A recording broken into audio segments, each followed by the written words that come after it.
Good morning 9th class.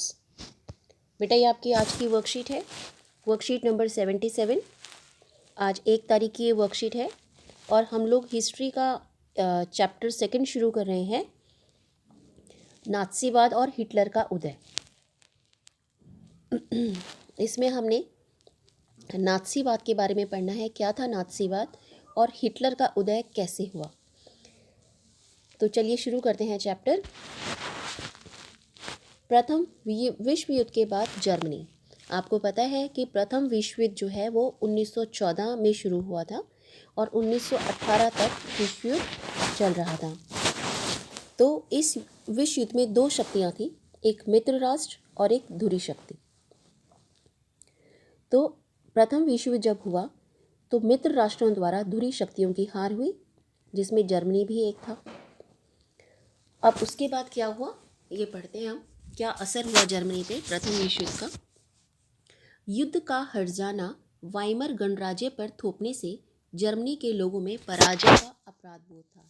जब Germany की हार हुई तो हारे हुए राष्ट्रों पर समझौते यानी संधियां थोपी गई। अब ये जो वाइमर गणराज्य था, जो नया गणराज्य जर्मनी में बना था, इस पर भी पराजय का अपराध बोध था। राष्ट्रीय अपमान के साथ हर्जाना चुकाने की वजह से आर्थिक स्तर पर वह अपंग हो चुका था। एक तो युद्ध में खर्चा, उसके कारण इसके ऊपर आर्थिक बोझ था, फिर जो हर्जाना चुकाया गया उसके कारण भी ये और अपंग हो गया आर्थिक स्तर पर, मतलब इसकी आर्थिक स्थिति बिल्कुल बिगड़ गई। वाइमर गणराज्य के हिमातियों को नवंबर के अपराधी कहकर उनका खुलेआम मजाक उड़ाया गया और जो भी वाइमर गणराज्य का हिमायती था यानी वाइमर गणराज्य को मानने वाला था, उन लोगों को नवंबर के अपराधी कहकर उनका मजाक उड़ाया जाता था। इस मनोदशा का 30 के दशक के शुरुआती राजनीतिक घटनाक्रम पर गहरा असर पड़ा। क्या असर पड़ा? ये असर पड़ा कि अब समाज में सिपाहियों को आम नागरिकों के मुकाबले ज़्यादा सम्मान दिया जाने लगा। राजनेता और प्रचारक इस बात पर जोर देने लगे कि पुरुषों को, जो पुरुष हैं उनको कैसा होना चाहिए, पुरुषों को आक्रामक होना चाहिए, ताकतवर होना चाहिए, मर्दाना गुणों वाला होना चाहिए। सार्वजनिक जीवन में आक्रामक फौजी प्रचार और राष्ट्रीय सम्मान व प्रतिष्ठा के सामने बाकी सारी चीज़ें कम महत्व की हो गई। मतलब इस तरह के पुरुषों को, फौजी प्रचार को और इस तरह के आक्रामक पुरुषों को, इनको ज़्यादा सम्मान दिया जाने लगा और बाकी चीज़ों की महत्व जो है वो कम हो गया। अब नए राजनीतिक विचारों का उदय कैसे हुआ? क्या जर्मनी में भी रूसी क्रांति से प्रेरित होकर बहुत सारे शहरों में मजदूरों और नाविकों की सोवियत बनाई गई, माने ग्रुप्स बनाए गए। रूस में भी क्रांति हुई थी 1917 में, अब उससे भी प्रेरित हुआ जर्मनी और उन्होंने भी उसी से प्रेरित होकर मजदूरों की ग्रुप्स बनाए, नाविकों की ग्रुप्स बनाए। समाजवादी, डेमोक्रेट्स और कैथोलिक गुटों ने वाइमर में राजनीतिक परिवर्तन के लिए प्रयास किए और ये सब चाहते थे कि ये जो वाइमर गणराज्य है इसमें राजनीतिक रूप से परिवर्तन हो, इसलिए इन सभी ने इसके लिए प्रयास किया। स्पार्टकिस्टों ने जर्मनी में कम्युनिस्ट पार्टी की नींव डाली, कम्युनिस्ट पार्टी बन गई। इसके बाद जो कम्युनिस्ट और समाजवादी, ये 2 पार्टियां जो थी, माने साम्यवादी और समाजवादी, एक दूसरे के दुश्मन हो गए। अब ये दुश्मन हो गए तो ये हिटलर के खिलाफ कभी भी साझा मोर्चा मानी एक साथ मिलकर नहीं लड़ सके। क्रांतिकारी और उग्र राष्ट्रवादी दोनों ही खेमे रेडिकल समाधानों के लिए आवाज़ें उठाने लगे। रेडिकल समाधान क्या था? इससे पहले आपने पढ़ा है, 3 प्रकार की विचारधाराएं पढ़ी हैं। तो रेडिकल जो था, रेडिकल होता है जो एकदम परिवर्तन चाहता है, आमूल चूल परिवर्तन, मतलब एकदम से सारी चीज़ों को परिवर्तित कर दिया जाए। अब आर्थिक संकट के बारे में पढ़ते हैं कि जर्मनी में आर्थिक संकट किस तरह से गहराया। जर्मनी ने पहला विश्व युद्ध मोटे तौर पर कर्ज लेकर लड़ा था। जर्मनी ने जब पहले विश्व युद्ध में भाग लिया था तो उसने कर्ज लेकर अपने युद्ध के खर्चे पूरे किए और जब वो युद्ध में हार गया तो उसको स्वर्ण मुद्रा भी जो है वो हर्जाने के रूप में देनी पड़ी।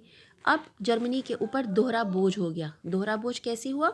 एक तो युद्ध लड़ा था कर्जा लेकर, वो वाला कर्जा, और एक जो हर्जाने का कर्जा उसको भरना था। अब इस दोहरे बोझ से जर्मनी के जो स्वर्ण भंडार थे, सोने के भंडार थे, वो समाप्त होने की स्थिति में पहुंच गए थे।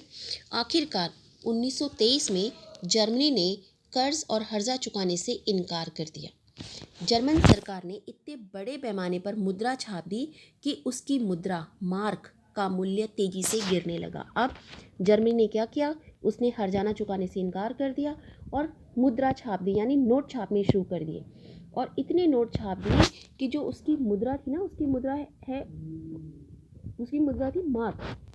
जैसे भारत में आप रुपया बोलते हैं, वो बोलते थे मार्क। उसका मूल्य तेजी से गिरने लग गया। इतना गिर गया कि दिसंबर 1923 तक $1 में खरबों मार्क मिलने लग गए।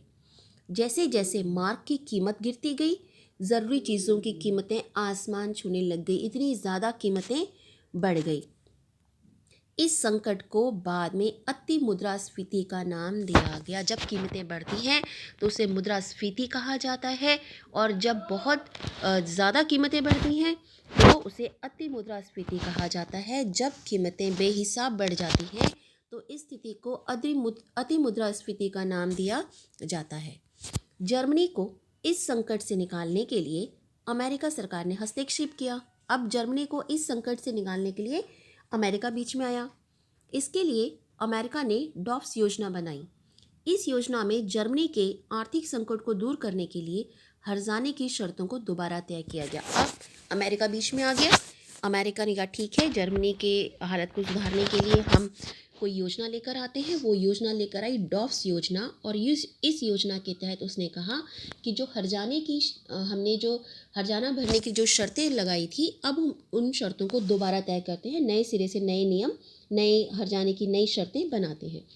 जर्मनी में आर्थिक सुधार अमेरिका से लिए गए कर्जों पर आश्रित था। अब धीरे धीरे जर्मनी में आर्थिक रूप से सुधार करने की कोशिश की गई अमेरिका द्वारा। वो अमेरिका पर डिपेंड था इसके लिए।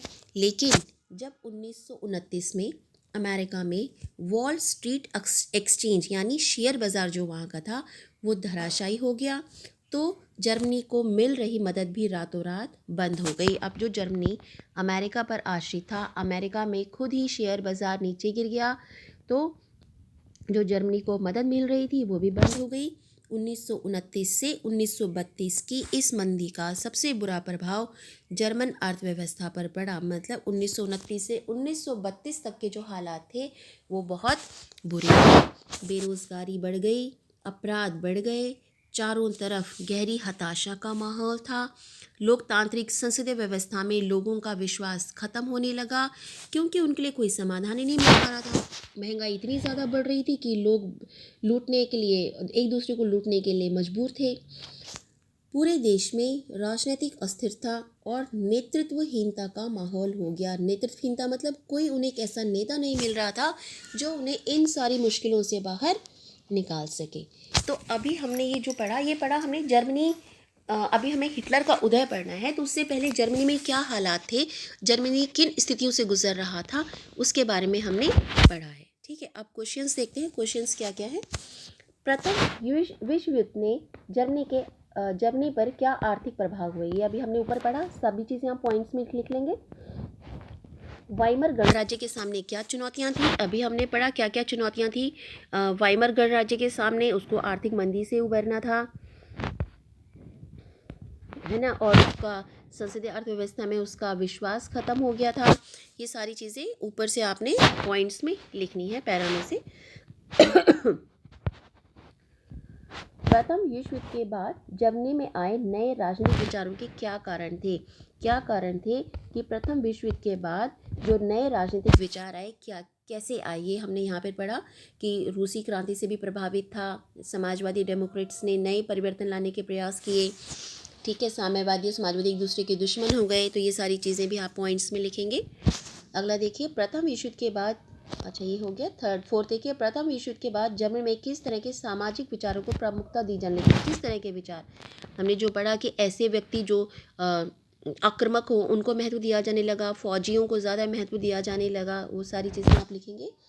यदि कोई सरकार प्रतिवर्ष लाखों रुपया छापते रहे तो उसके क्या परिणाम होंगे। आप सोचिए कि अगर हम बोलें कि भाई सरकार जो है वो लाखों रुपया छाप दे, तो उसका क्या असर पड़ेगा, क्या होगा उसके बाद। आप थोड़ा सा आप अपनी कल्पना करिए और बताएंगे कि रुपए अधिक छापने का क्या परिणाम होता है। तो ये आपकी वर्कशीट है, सभी बच्चों ने इसको ध्यान से करना है।